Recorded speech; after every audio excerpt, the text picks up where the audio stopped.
Assalamualaikum warahmatullahi wabarakatuh.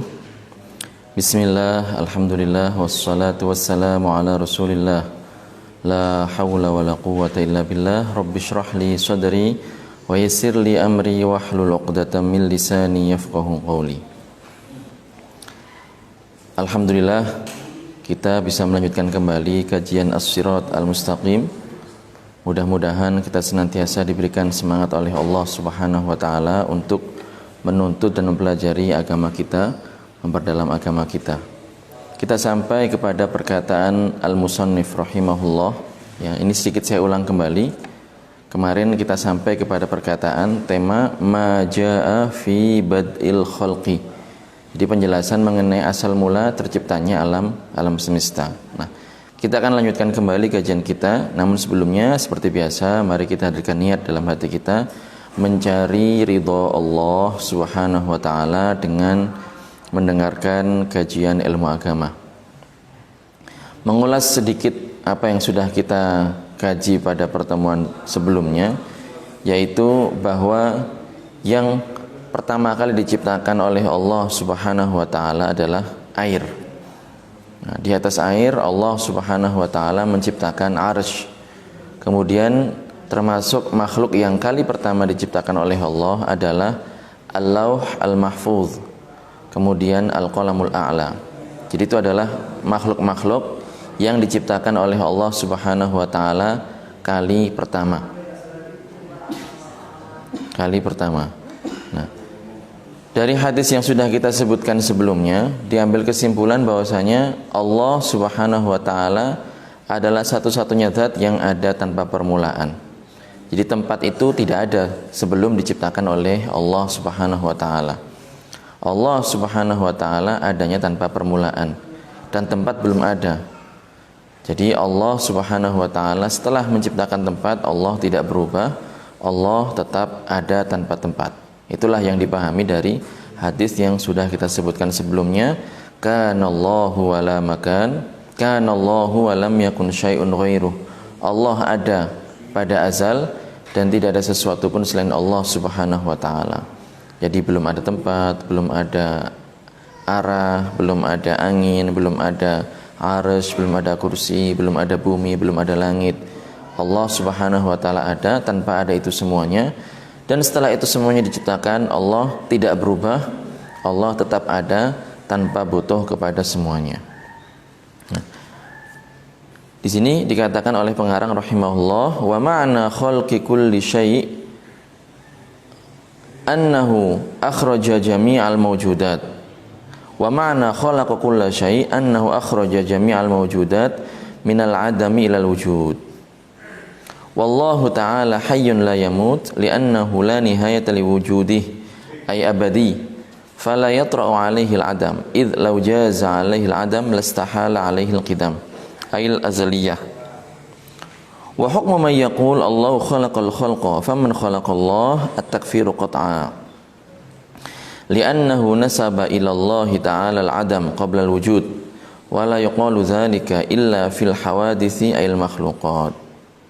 Fallahu ta'ala wajibul wujud ay la yutasawwaru fil aqli adamuh falaysa wujuduhu ka wujudina al-hadis li'anna wujudana biijadihi ta'ala wa kullu ma siwallahi jaizul wujud ay yumkinu aqlan wujuduhu ba'da adamin wa i'damuhu ba'da wujudih bin nadhari li dhatihi fi hukmil aql. Saya jelaskan wa ma'na khalaqa kulla syai'. Jadi yang disebutkan dalam redaksi sebelumnya bahwasanya Allah khalaqa kulla syai', maksudnya adalah akhraja jami'al mawjudat, mengeluarkan segala sesuatu yang ada, minal adami ilal wujud, dari ketiadaan menjadi ada. Jadi semuanya ini yang namanya makhluk, yang namanya hadis, semuanya yang ada ini adalah mengalami proses demikian. Dikeluarkan oleh Allah dari ketiadaan menjadi ada. Diciptakan oleh Allah Subhanahu wa taala dari tidak ada menjadi ada. Wallahu ta'ala hayyun la yamut. Allah Subhanahu wa taala Maha hidup dan Allah tidak akan mati. Tidak dikenai yang namanya kematian, kepunahan, kerusakan, kebinasaan. li'annahu la nihayata liwujudihi ay abadi. Allah Subhanahu wa taala tidak berpenghabisan. Adanya Allah tanpa berpenghabisan, tanpa berkesudahan. Atau dengan kata lain abadi. Sebagaimana adanya Allah tanpa permulaan, tanpa awalan, maka adanya Allah Subhanahu wa taala juga tanpa berpenghabisan, tanpa berakhir. Fala yatra'u 'alaihi al-'adam, maka Allah Subhanahu wa taala tidak akan dikenai ketiadaan. Idz law jaza 'alaihi al-'adam lastahala 'alail qidam. Seandainya, jadi ini pengandaian yang tidak akan mungkin terjadi, mustahil terjadi. Seandainya Allah Subhanahu wa taala boleh dikenai ketiadaan, maka tentu akan mustahil baginya sifat azali, sifat qidam, ayat azaliyah. Karena sebelumnya sudah kita jelaskan, sudah kita pahami bersama bahwasanya Allah ada tanpa permulaan, tanpa didahului oleh ketiadaan. Ketiadaan itu tidak akan mengenai Allah Subhanahu wa taala.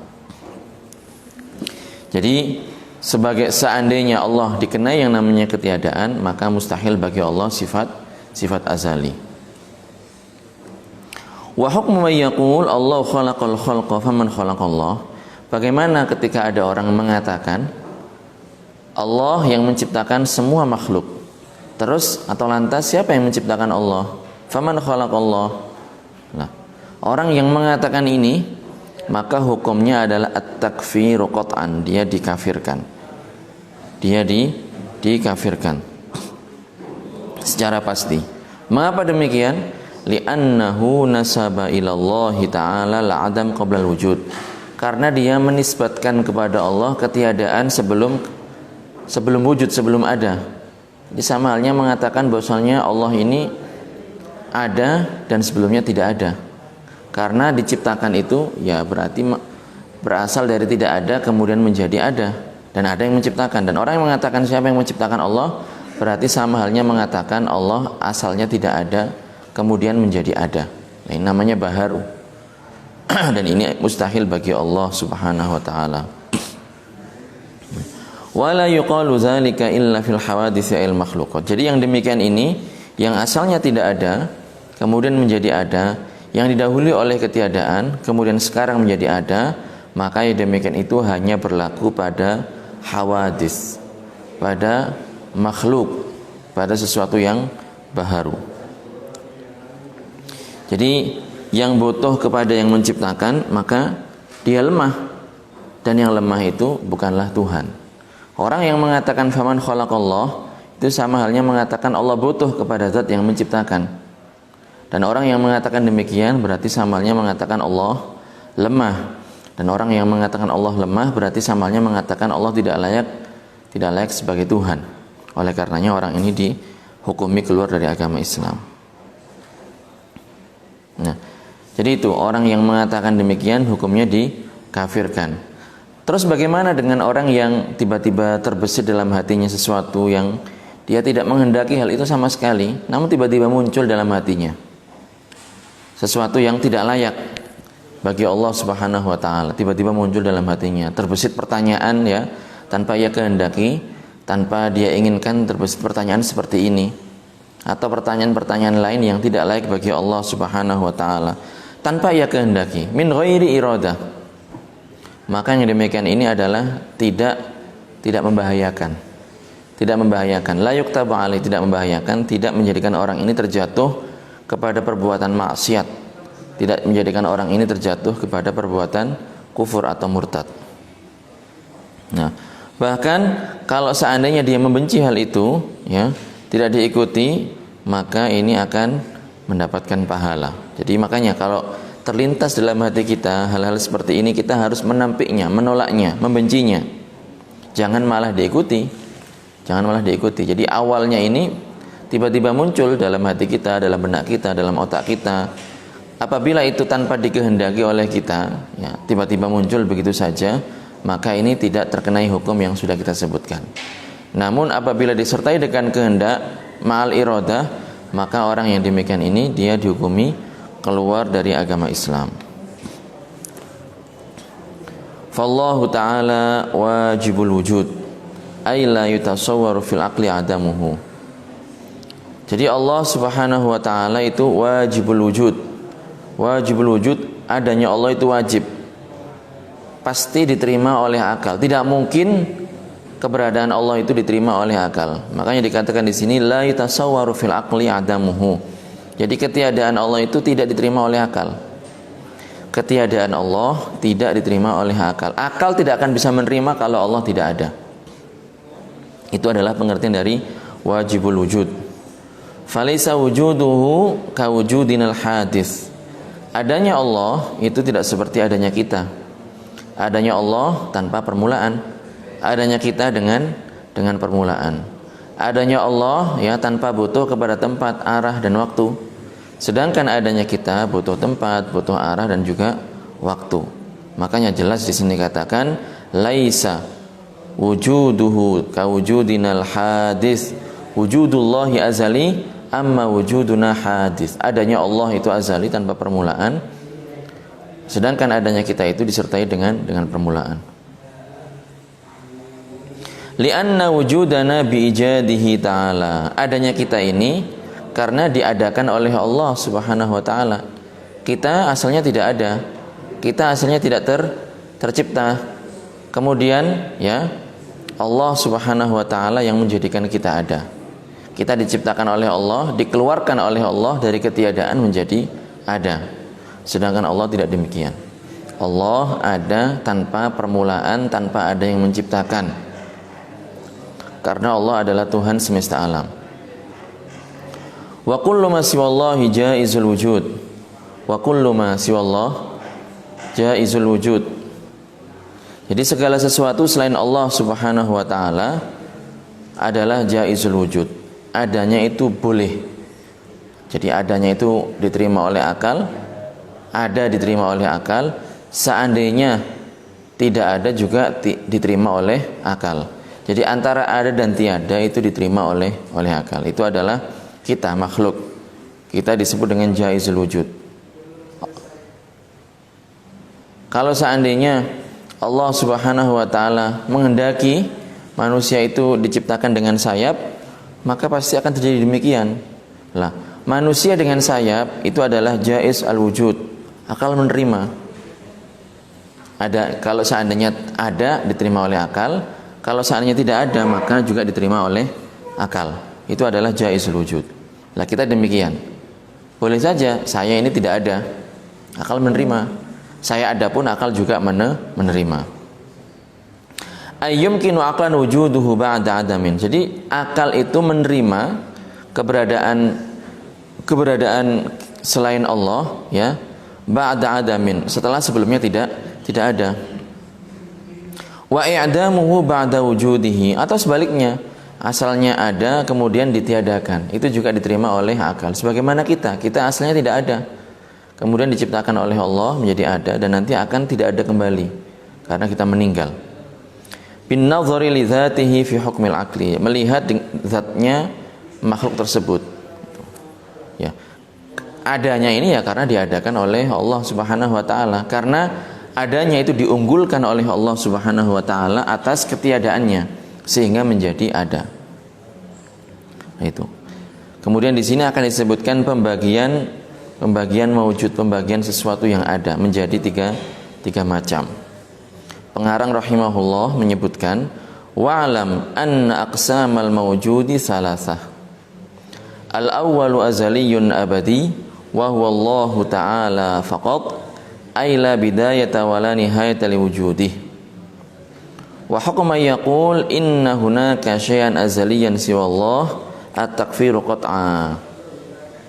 Walidzalika kafaratil falasifatu bi'i'tiqadihimus safih annal 'alama qadimun azali li'annal azaliyah la tasihhu illa lillahi ta'ala faqat.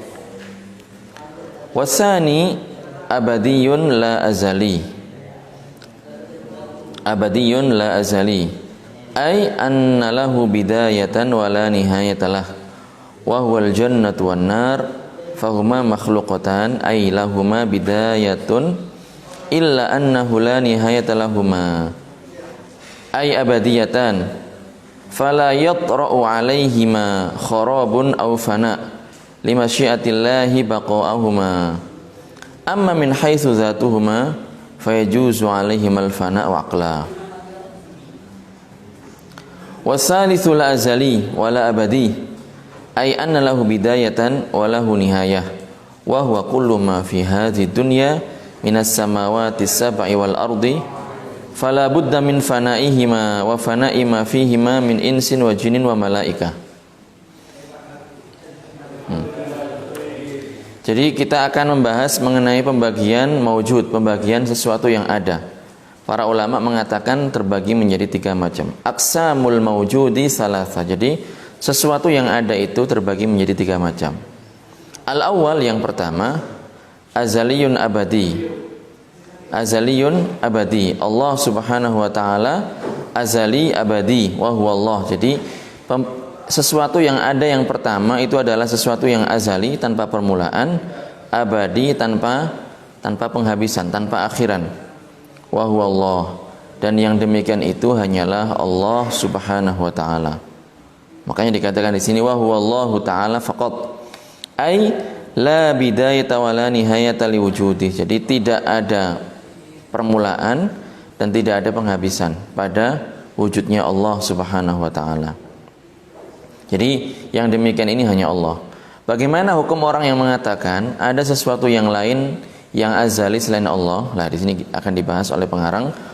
Wa hukmu may yaqul inna hunaka syai'an azaliyan siwa Allah at-takfiru qat'a. Hukum orang yang mengatakan bahwasanya terdapat sesuatu selain Allah yang azali, yang ada tanpa permulaan, maka hukum orang tersebut adalah at-takfiru qat'an, dikafirkan, ditakfirkan. Walidzalika kafaratil falasifatu bi'tiqadihim as-safih annal 'alama qadimun azali. Oleh karenanya, karena orang yang meyakini atau mengatakan demikian ini dihukumi kafir, murtad, maka begitu juga yang berlaku bagi orang-orang yang menyibukkan diri dengan filsafat. Orang-orang falsafat yang mengatakan, yang meyakini bahwasanya, yang punya keyakinan yang bodoh, yang meyakini bahwasanya alam semesta ini adalah qadim, azali, ada tanpa permulaan. Itu berarti sama halnya mengatakan bahwa alam semesta ini tidak diciptakan oleh Allah Subhanahu wa taala. Sama halnya mengatakan bahwasanya alam semesta ini ya sekutu bagi Allah Subhanahu wa taala. Karena mengikuti perkataan mereka ini sama halnya mengatakan bahwasanya Allah azali, alam semesta azali, berarti menyekutukan alam semesta dengan Allah Subhanahu wa taala. Li'annal azaliyata la tasihhu illa lillahi ta'ala. Karena keazalian itu tidak sah kecuali hanya bagi Allah Subhanahu wa taala saja. Itu yang pertama. Yang kedua, wasani abadiyun la azali. Pembagian maujud atau sesuatu yang ada yang kedua adalah abadiyun la azali. Abadi tanpa berpenghabisan. La azali, tapi dia tidak azali. Jadi tidak berpenghabisan, tetapi memiliki permulaan. Apakah itu? Nah, di sini dijelaskan sebelum kita menyebutkan benda atau apakah itu atau makhluk apakah itu. Di sini dikatakan ay anna lahu bidayah wa la nihayatalah. Jadi Allah Subhanahu wa taala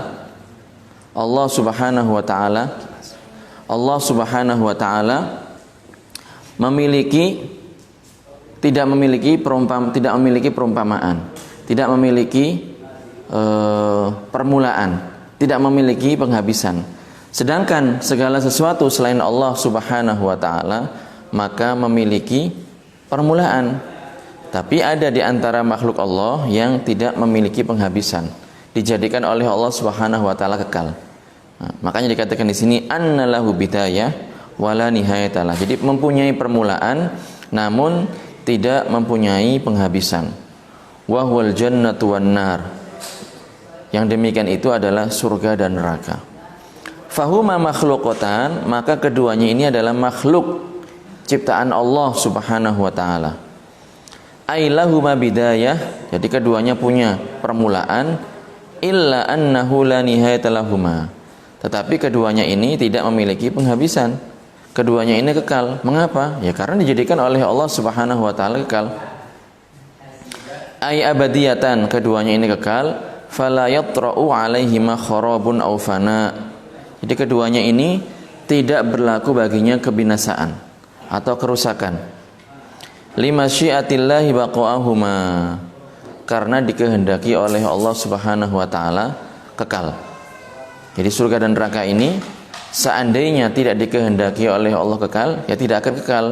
Namun karena dikehendaki oleh Allah Subhanahu wa taala kekal, maka keduanya menjadi kekal. Jadi surga dan neraka ini ada dengan permulaan, namun tanpa berpenghabisan karena dikehendaki dan dijadikan oleh Allah demikian. Makanya di sini katakan amma min haitsu zatuhuma fayajuzu alaihimal fana wa aqla. Adapun secara akal, ya, melihat zat keduanya maka sah-sah saja kalau seandainya keduanya ini binasa. Keduanya ini tidak kekal, namun dijadikan oleh Allah demikian sehingga menjadi kekal. Itu adalah yang kedua. Kemudian yang ketiga wasalisu, ya, maujud yang ketiga, sesuatu yang ada yang ketiga. La azali wala abadi, sesuatu yang azali, yang tidak azali, wala abadi dan juga tidak abadi. Jadi yang ketiga adalah la azali wala abadi, tidak azali juga tidak abadi, tidak memiliki permulaan dan memiliki penghabisan. Ay anna lahu bidayah wa lahu nihayah. Jadi memiliki permulaan dan memiliki penghabisan. Wa huwa kullu ma fi hadhihi dunya, yang demikian itu adalah segala sesuatu yang ada di dunia ini, yang ada di alam semesta ini, minas samawati sab'i, mulai dari 7 langit, wal ardi, dan juga bumi. Fala budda min fanaihima, maka harus keduanya ini adalah binasa, mengalami yang namanya kebinasaan, kerusakan, pasti akan berpenghabisan. Wa fana'i ma fihima, jadi langit, bumi akan binasa. Begitu juga segala sesuatu yang ada di dalamnya. Min insin wa jinin wa malaika, manusia, jin, dan juga para malaikat. Ini berdasarkan firman Allah Subhanahu wa taala, ditunjukkan oleh firman Allah Subhanahu wa taala di surat Ar-Rahman bahwasanya Allah Subhanahu wa taala berfirman, kullu man 'alaiha fan wa yabqa wajhu rabbika dzul jalali wal ikram. Jadi segala sesuatu yang ada di muka bumi ini pasti akan mengalami yang namanya kebinasaan, manusia, jin. Jadi kebinasaannya ini adalah ketika arwah mereka ini berpisah dengan jasad-jasad mereka. Itulah yang disebut dengan kebinasaan. Jadi manusia itu dikatakan binasa apabila rohnya berpisah dengan jasadnya. Jin itu dikatakan demikian binasa apabila rohnya ini berpisah dengan jasadnya. Kemudian wa yabqa wajhu rabbika dzul jalali wal ikram. Jadi yang kekal itu hanya Allah Subhanahu wa taala yang maha mulia. Wa yabqa wajhu rabbika dzul jalali wal ikram. Kemudian para ulama ini menyebut ada beberapa makhluk lain yang hukumnya sama seperti surga dan neraka. Artinya adalah memiliki permulaan, namun diciptakan, dijadikan oleh Allah tidak berpenghabisan. Di antaranya adalah arsy, kemudian air yang ada di bawahnya yang sudah kita sebutkan di hadis sebelumnya, kemudian juga al-qalamul a'la, ada juga al-lauh al-mahfuz, dan yang lain sebagainya. Jadi ini adalah termasuk makhluk-makhluk Allah yang dijadikan oleh Allah kekal. Dijadikan oleh Allah kekal. Nah, suatu ketika Al-Imam Ahmad Ibn Hanbal radhiyallahu anhu, beliau ini ditanya oleh sebagian orang tentang arsy. Apakah arsy ini akan kekal ataukah arsy ini akan binasa? Kemudian beliau mengatakan la yafna. Tidak akan binasa, tidak akan berpenghabisan. Kenapa? Beliau mengatakan li'annahu saqful jannah, karena arsy ini adalah atap dari neraka, atap dari surga. Jadi arsy ini adalah saqful jannah, atap dari surganya Allah Subhanahu wa taala. wa annahu baqin bi ibqa'illahi lahu. Jadi arsy ini menjadi kekal karena dia atapnya surga dan dijadikan kekal oleh Allah Subhanahu wa taala. Jadi ini adalah kajian kita pada pagi menjelang siang hari ini. Mudah-mudahan bermanfaat, mudah-mudahan kita semuanya diberikan pemahaman yang sempurna, mudah-mudahan kita semuanya diberikan kesemangatan untuk menuntut ilmu agama, memahaminya, mendalaminya dan mengajarkannya kepada orang-orang lain. Insyaallah pada kajian berikutnya kita akan membahas mengenai al-mustahil. Jadi pengertian mustahil menurut ulama tauhid beserta contoh-contohnya. Hadanallahu wa iyyakum ajma'in. Barakallahu fikum. Wallahul muwaffiq ila aqwamit thoriq. Wassalamualaikum warahmatullahi taala wabarakatuh.